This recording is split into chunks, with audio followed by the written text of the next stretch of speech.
આજે હાલે છે અમારા બર્થડેની તૈયારી। આજ 10 તારીખ છે ને પ્રકાશનો બર્થડે છે। મેં કીધું હાલ 10 વાસ તાર માસા નાની એવી સરપ્રાઈઝ દેવી, જેટલું આપણીથી થાય ને એટલું આપણે એને થોડુંક આમ રાજી કરવી એમ। તો કે હાલો, મેં કીધું મારે હાડી છે, તું થોડીક હેલ્પ કરાય। તો એ કે હાલો, હું મારા દોસ્તારને બોલાવ્યો હતો। એને દોસ્તારને બોલાવીને તો એ બે એની મસ્તી કરવામાંથી ઉષા નહોતા આવતા। મેં કીધું મસ્તી નથી કરી, સાના મના મને આમ કરાવો।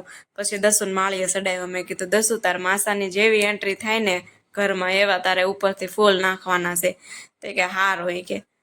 પછી જો પ્રકાશને માંડ કરીને બાના કરીને બોલાવ્યા। રાતે 12 વાગે એ ઓફિસે વહી ગયા હતા નાઇટમાં। એટલે એ આવ્યા ઘરમાં તો દસે મારી ઉપર ફૂલ નાખ્યા। મેં કીધું અંદર તો આવવા દે પ્રકાશને, મેં કીધું મારી માથે નથી નાખવાનું।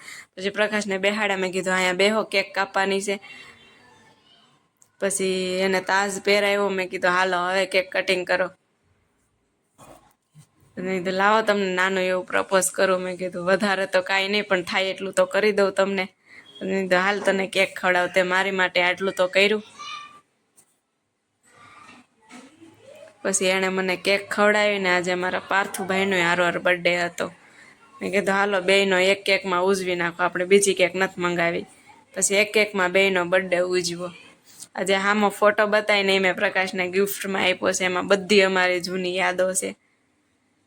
પછી બર્થડે ઉજવીને કે હાલો ફટાફટ કેક ખાઈ લો, મારે ઓફિસ જવાનું મોડું થાય છે। પછી કેક કટિંગ કરીને ઓફિસે વહી ગયા હતા। અને અમે રાતે ને રાતે કેકનો ભૂકો બોલાવી દીધો, ભૂંહળીઓ બોલાવી દીધો। બધાએ રાતે ને રાતે કેક પૂરી કરી દીધી, સવારમાં ખાવા હાટું બાકી જ ન રાખી। તો આજનો મારો મિની વ્લોગ કેવો લાગ્યો, લાઈક, કોમેન્ટ અને સબસ્ક્રાઈબ।